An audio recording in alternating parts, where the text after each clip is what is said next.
যে যে অপরাধ করে না ওই অপরাধে তাকে যদি কেউ অপরাধী বানায়, ওই অপরাধ যতদিন সে না করবে ততদিন তার মরণ হবে না।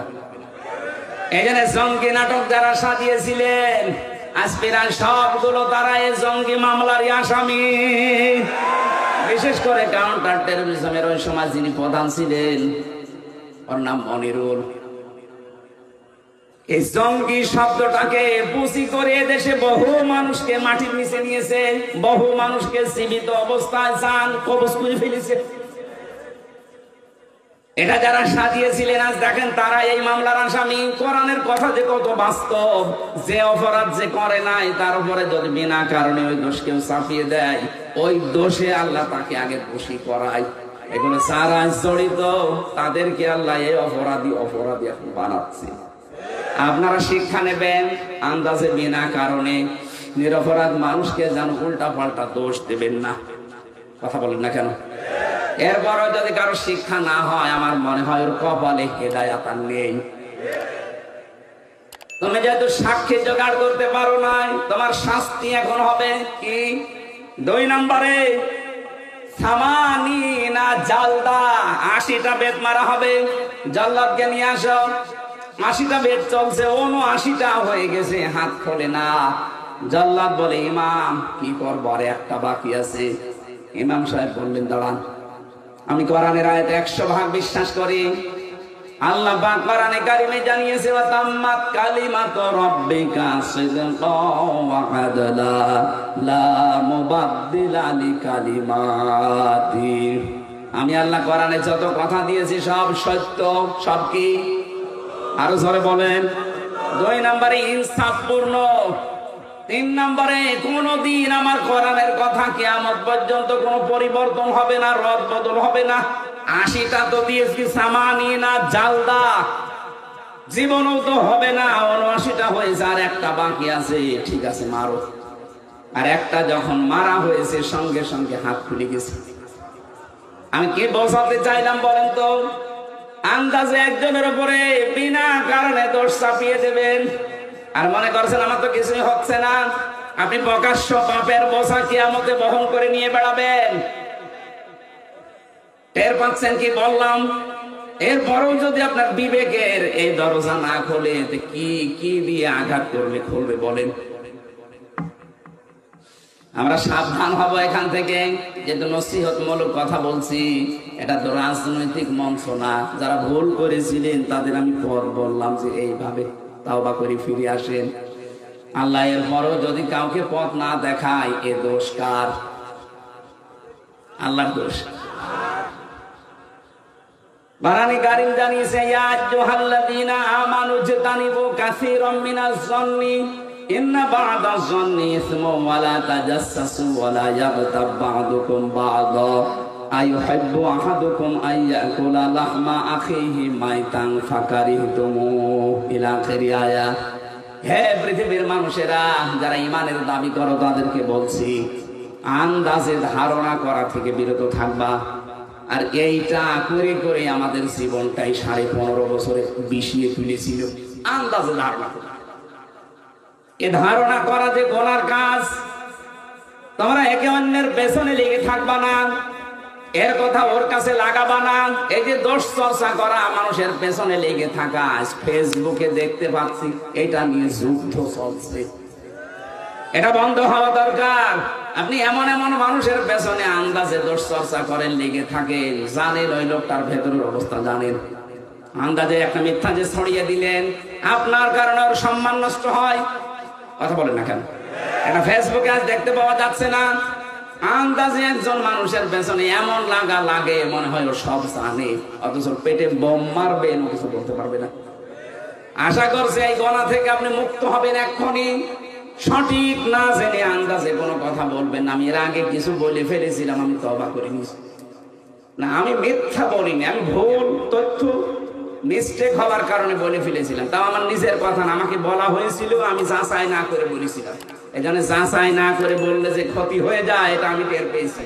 এই যে ফারুকের কথাটা বলেছিলাম, এটা আমার কথা না। বগুড়াতে ওই দিন স্টেজে ওঠার আগে কওমি মাদ্রাসা এক মহাতামিম, উনি আমাকে মোটরসাইকেলে নিয়ে যাচ্ছিলেন স্টেজে দিনের বেলা। ওই সময় আমাকে ওঠার আগে বললেন যে কিছুক্ষণ আগে ফারুকি কট খেয়েছে আর আসিফ মাহমুদ স্যার ওই জায়গায় ইন হয়েছে। ওনার কথাটা আমি আসলে যাচাই করার সময় পাইনি, ওখানে আর 1.5-2 মিনিট পরে আমি স্টেজে, এই জন্য বলে ফেলেছিলাম, এটা ঠিক হয়নি। এরকম আরো যে তথ্যগুলো বিভ্রাটের কারণে যে যাচাই বাছাই না করে যেগুলো বলেছি ওগুলো আমি জাতির কাছে স্বীকার করছি, ক্ষমা চাচ্ছি। বাকি যেগুলো কোরআন হাদিস থেকে তথ্য দিয়েছি, একটা তথ্য আমার জানা মতে অন্তত ভুল হয়নি। জেনারেল কিছু কথা হয়তো গড়মিল হতে পারে, মিথ্যা না, মিস্টেক হতে পারে। মিথ্যা আমি বলিনি কোন তথ্য। কোরআনে কারিম তো প্রশ্নই আসে না, হাদিসেরও প্রশ্ন আসে না। জেনারেল যে কথা, বাংলা কথা কিছু বলা হয়, এর ভেতরে হয়তো যাদের কাছে শুনেছি এই মানুষগুলো ওই রকম গ্রহণযোগ্যতা সম্পন্ন মানুষ না। এই জন্য আমি জাতির কাছে এটা রেকর্ড হচ্ছে। ভুল করলে স্বীকার করা এটা দোষের কিছু না। এই কথা বলেন না কেন? এটা আমি কোরআনের পাখির কাছে শেষ শব্দ শুনেছিলাম যে ভুল কিছু করলে স্বীকার করবা, এর দ্বারা সম্মান আরো বাড়বে। কিন্তু আমাদের চরিত্র বাংলাদেশের মানুষের ভুল করলে স্বীকার করা তো দূরের কথা, আরো বৃত্তি বাড়ে। এই কথা বলেন না কেন? এখনো পর্যন্ত যারা এই 5 আগস্টের সাথে জড়িত, এত বড় গণহত্যার সাথে, এখনো অনেকে স্বীকার করতে রাজি না। স্বীকার করেন, আপনি অনুশোচনা করেন, অনুতপ্ত হয়ে বলেন যে না, ভুল হয়ে গেছে, শাস্তি যা আছে দেন। তাহলে শাস্তি যা আছে, 165টা মামলা হয়েছে। আমার 2 মামলায় যদি 3 বছর হয়, 165টা মামলা তোমার তো মিথ্যা ছিল, আর আপনার জেনুইন মামলা। কথা বলেন না কেন? ডক্টর ইউনূস কয়েকদিন আগে ঘোষণা দেয়নি যে শুধু 5 আগস্টের বিচার না, 2006 অক্টোবর থেকে শুরু করে 24-এর 5 আগস্ট পর্যন্ত যা হয়েছে সব বিচার আমরা করব। আর আমরা মামলা আমরা দেখতে পাচ্ছি এইভাবেই মামলা হয়েছে। সুতরাং 165টা মামলারও যদি 1.5 বছর করেও শাস্তি হয়, কতদিন হতে পারে আপনি বলেন? আমার মনে হয় আপনি কবরে চলে যাবেন, এরপরে আবার জীবিত হবেন, পরে আবার কবরে যাবেন। আমি মকিম গাছিকে পেয়েছিলাম জেলখানায়, বললাম ভাই কয় বছর আপনার জেল? বলছে 160 বছর। 160 বছর ওর জেল, ওর হায়াত আছে অতদিন, ও কবরে চলে যাবে না? আবার জীবিত হবে, আবার চলে যাবে, তারপরও শোধ হবে কিনা আল্লাহ জানে। তা আপনি যা করেছেন যদি সত্যি অনুশোচনা আসে আপনার ভেতরে, আমি যেমন ভুল করেছিলাম আমি স্বীকার করলাম। আপনি ভুল করেছেন, বলেন যে হ্যাঁ এই যে 3732 জন মানুষ হত্যার সাথে আমি জড়িত, আমার নির্দেশে 6 সাল থেকে আরম্ভ হয়েছে, বলেন না কেন? অসুবিধা কি? কারণ আপনি তো বলেছিলেন লোকে বইটা নিয়ে আসে, এরা তো আর এমনি যেতে চায়নি, আপনি বলেছিলেন এরা নিয়ে গেছে, আপনি হুকুমের আসামি। এই কথা বলছেন না কেন? এটাকে আমি মিথ্যা বলছি না সত্য? এটা একেবারে পানির মতো স্বচ্ছ দেখা যাচ্ছে। এক হিন্দু ড্রাইভারকে পেয়েছিলাম ওই 7 সালে, 6 সালের ঘটনার পরে। এখান থেকে যাচ্ছিলাম সিরাজগঞ্জ গোল চত্বর থেকে, মাহফিল ছিল আমার এই যে রায়গঞ্জ না রায়পুর আছে, এখানে ছিল। ওনারা মোটর সাইকেলে দিয়ে গেল এই মোড়ে, তখন বাসে আসতাম। তখন কেবল দাখিল পরীক্ষা দিয়ে আলেমে পড়ি, এই সময় ওই ছোটখাটো মিলাদ পড়তাম। আমারে নিয়ে বাসে তুলে দিল। বাসের গাড়ির ড্রাইভার এই যে নাটোর রোডে, এই বনপাড়ার এই রোডে যাওয়ার সময় রাস্তার মাঝে একটা কুকুর মরিয়ে পড়ে আছে, পুকুরের উপর দিয়ে না দিয়ে বাম দিয়ে গাড়ি ঝাঁকি দিয়ে ড্রাইভারকে বললাম আপনি এমন করলেন, এখনই তো উল্টিয়েছে। আমার বলছে দেখছেন একটা কুকুর মরিয়ে পড়ে আছে, আমি আবার ডবল করে চাকা দেবো, আমার বিবেক নেই। আমি বললাম আরে ভাই তো মরা কুকুর, এ কি মেরে ফেললে কি আর না মারলে কি? ড্রাইভার আমার দিকে ঘুরে বলছে হুজুর আপনি কি আসলে হুজুর নাকি বেশ ধরেছেন? আপনি কেমন হুজুর? দেখছেন যে একটা মরা কুকুর পড়ে আছে, আমি ডবল করে গাড়ির চাকা চালাবো, আমার বিবেক নেই? হ্যাঁ। আপনার নাম কি? সুব্রত। আপনার নাম শুনে বুঝলাম ওর ইমান নেই, কিন্তু বিবেক আছে। কথা বলছেন এখানে? ওর গায়ে থাবা দিয়ে বলেছিলাম যে ভাই আপনার ইমান নেই কিন্তু আপনার বিবেক আছে, যে মরা জিনিস আপনি আর ডবল করে মারলেন না। অথচ গত বছরে, এটা 7 সাল, গত বছরে 6 সালের অক্টোবরের 28 তারিখে আমার জসিম ভাইকে ওরা মেরে ফেলার পরে লাশের উপরে ড্যান্স দিয়েছে। এদেরকে মানুষ বলা যায়? এখনো পর্যন্ত যারা বলছেন না কি হয়েছে কি হয়েছে, আপনার উপরে তো হয়নি। ওই জসিম যদি আপনার বাবা হইতো আপনি টের পেতেন। কথা বলেন না কেন? এখানে যার কাছে যে অপরাধ আমরা করি তার কাছে যে স্বীকার করব, অনুশোচনা করব, অনুতপ্ত হব, এটা আমাদের আদি পিতা করেছিলেন, এই জন্য সে মাপ পেয়েছে। শয়তান করে না, এই জন্য সে মাপ পায়। হযরত আদম আলাইহিস সালাম বলেছিলেন, রব্বানা যালামনা আনফুসানা, হে আল্লাহ আমার ভুল হয়ে গেছে, আমি জুলুম করে ফেলেছি, তুমি যদি আমার উপরে রহমত নাজিল না করো, আমাকে যদি মাফ না করো, তাহলে আমি ক্ষতিগ্রস্ত হয়ে যাব। অন্যায় করার পরে স্বীকার করা, আফসোস করা, অনুশোচনা করা, অনুতপ্ত হওয়া, এটা আদম আলাইহিস সালামের খাসিয়ত। কথা বলেন না কেন? আর অন্যায় করার পরে স্বীকার না করে আর্গুমেন্ট পেশ করা শয়তানের খাসিয়ত। ও বলেছিল, আনা খায়রুম মিনহু খালাকতানি মিন নার ওয়া খালাকতাহু মিন তিন, যে আমি একে সেজদা দেব মানে আমি আগুনের তৈরি আর ওটা মাটির তৈরি, আমার ভেতরে পাওয়ার আছে, শক্তি আছে, আমি সব জ্বালিয়ে দিতে পারি, আর ও তো মাটি উপরে থাকে, তো ক্ষমতাই নেই।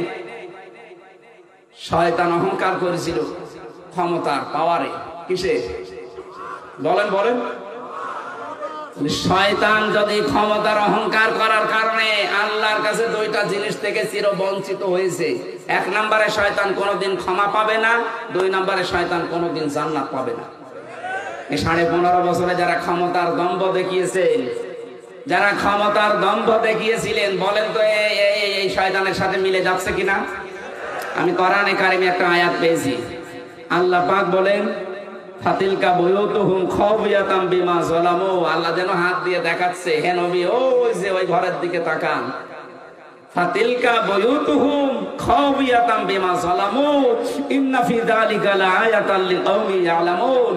এটা সূরা নামলের ভেতরে আছে, 52 নম্বর আয়াত।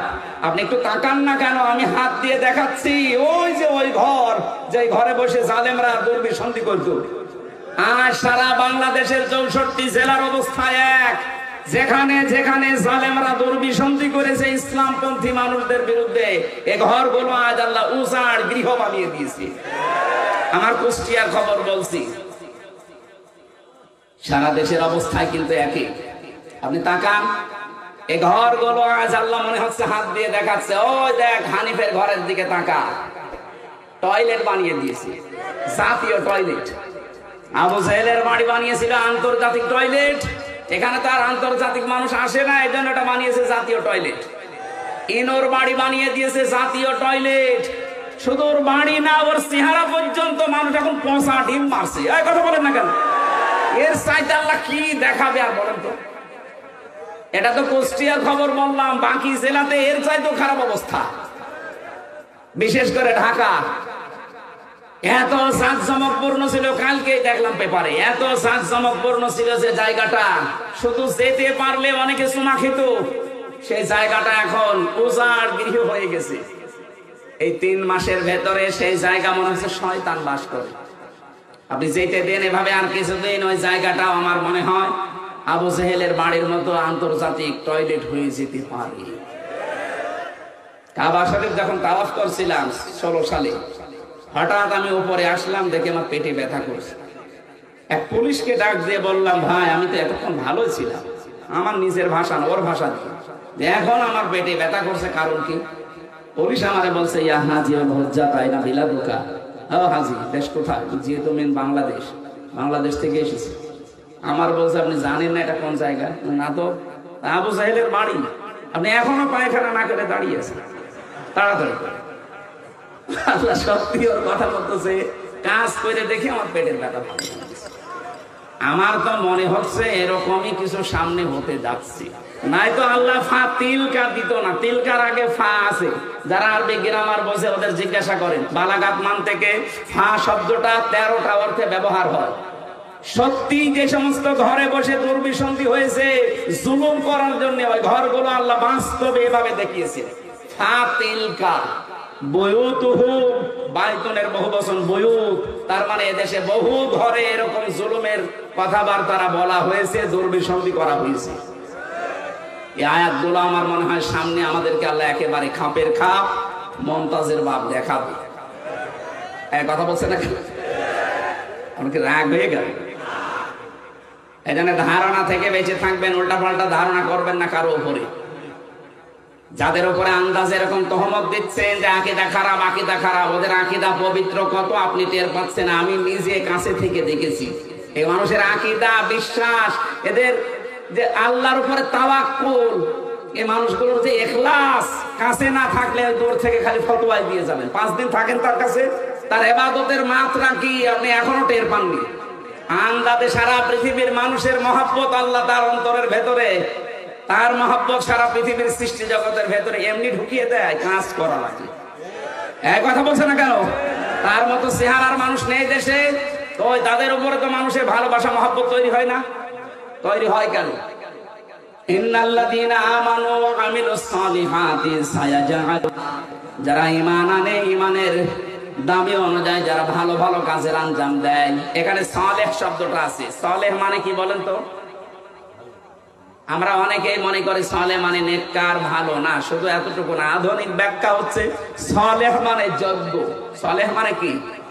এই বাংলাদেশের সত্যিকার অর্থে যারা ঈমান এনেছে, ঈমানের দাবি অনুযায়ী তারা এমন সালেহ, এমন যোগ্যতা সম্পন্ন মানুষ তৈরি করতে চাচ্ছে যারা এই দেশটা চালাতে পারে। আমি নাম নিলাম না, আপনি একটু খোঁজ করে দেখেন। সালেহ শব্দের ব্যাখ্যাটা তারা বাস্তবে আজ দেখাচ্ছে। আজ আমাদের চিকিৎসা বিভাগে লোক নেই, তারা লোক তৈরি করছে। বিচার ব্যবস্থায় লোক নেই, তারা লোক তৈরি করছে। প্রশাসনে লোক নেই, তারা লোক তৈরি করছে। উল্টা পাল্টা লোক না, যোগ্যতা সম্পন্ন লোক। এই কথা বলে না কেন? সালেহ শব্দটা তারা বুঝেছে। আর এটার জন্য যাদের বই লেখাপড়া করা লাগে তাদেরও আকীদা খারাপ বলেন। এই সালেহ শব্দের আধুনিক ব্যাখ্যা পেয়েছি 20 শতাব্দীর মুজাদ্দিদ সাইয়্যিদ আবুল আলা মওদুদী রাহমাতুল্লাহ আলাইহি, তার লিখিত বই থেকে এই মানুষগুলো এই ব্যাখ্যা পেয়েছে। এই জন্যই তো তারা এখন সালেহ শব্দটাকে বাস্তবে রূপ দেওয়ার চেষ্টায় আছে। আমরা শুধু মসজিদের ইমাম ভালো এটা জানি, মাদ্রাসার মুহতামিম ভালো, অধ্যক্ষ ভালো জানি, কিন্তু আমরা চাই ডাক্তারও যেন রাজশাহীর ডাক্তার ফাতেমা সিদ্দিকার মতো হয়, ডাক্তার যেন ফরিদপুরের ডাক্তার শাহিন জর্দারের মতো হয়, ডাক্তার যেন খুলনার ডাক্তার মতিয়ার রহমানের মতো হয়। এইরকম ডাক্তার বানাতে চায়, যোগ্য এবং সৎ। এই কথা বলেন না কেন? এই কর্মকাণ্ডে যারা নিজেদেরকে ইনভলভ করবে, আল্লাহ বলেন সায়াজালু, সিন দিয়েছেন, সায়াজালু লাহুমুর রহমানু বুদ্দা, সৃষ্টি জগতের ভেতর একটা মহব্বত আমি আল্লাহ তার প্রতি তৈরি করে দেব। আমি তো বাস্তবে তাই দেখতে পাচ্ছি। লোকটা সেখানে যাচ্ছে আজ পঙ্গপালের মতো, মানুষ ভালোবাসায় একটু দেখার জন্য, শুয়ে দেওয়ার জন্য পঙ্গপালের মতো ছুটতেছে। কেন? তারা দেখা যায় না টিভিতে, তারা দেখা যায় না মোবাইলে। এই সমস্যা কি? শেষ করে দেবো? এটা দিলেন কেন এখন? কমন সেন্স নেই আমার? কেন? কি সমস্যা কি? আপনি কথা শুনছেন না তাহলে? আমি কিন্তু জিজ্ঞাসা করবো সালেহ মানে আধুনিক ব্যাখ্যা যদি বলতে না পারেন না, ওই খালি 1500 বছর আগের পড়া বাদ দিয়ে। আমার মনে হয় বিরক্ত হয়ে গেছেন আপনারা না? শেষ করে দেব? কোরআনে কারীম থেকে 6666, 6636 দুইটা মতই আছে। একটা মত আমরা মানি, 6666 মানি। এর ভেতরে একটা মাত্র আয়াত পড়েছি, 4টা কথা আল্লাহ দিয়েছেন আয়াতের ভেতরে। এক একটা শব্দের ভেতরে লক্ষ লক্ষ কথা। ফি জিলালিল কোরআনে, আমি জেলখানায় বসে বসে দেখেছিলাম। ওখানে জিলালিল কোরআনটা আর তাফহিমুল কোরআনটা পাওয়া যায়, অন্যান্যটা নেই। কারণ যারা যায় তারা তো এই ধরনের মানুষ যায়, এরা সেভাবেই হোক ঢোকায়। আমি জিলালিল কোরআন থেকে আজকে তাফসীর করছি না, আপনারা উঠে চলে যাচ্ছেন মানে? 2-1 যান, যুবক মানুষ যাবেন না, তাহলে কিন্তু সমস্যা আছে। হ্যাঁ, যুবক মানুষ যাবেন না। কেন? এখানে মেয়েদের, অনেক মেয়ের বাপ আসে জামাই খুঁজতে। এখন আপনি যদি 1-1.5 ঘন্টা 2 ঘন্টা পরে চলে যান, ও বলবেন না এর কাছে মেয়ে বিয়ে দিলে মেয়ে যান না। এই জন্য আপনি নিজের পায়ে নিজে কোড়াল মারবেন না, অন্তত কিছুক্ষণ বসেন, কষ্ট হলে। 1-1.5 ঘন্টা আপনি যদি বসে থাকতে না পারেন, আপনার বিয়ে করলে আপনার বউ মনে হয় টেকবে না, শেষে সিরাজগঞ্জের বদনাম হবে।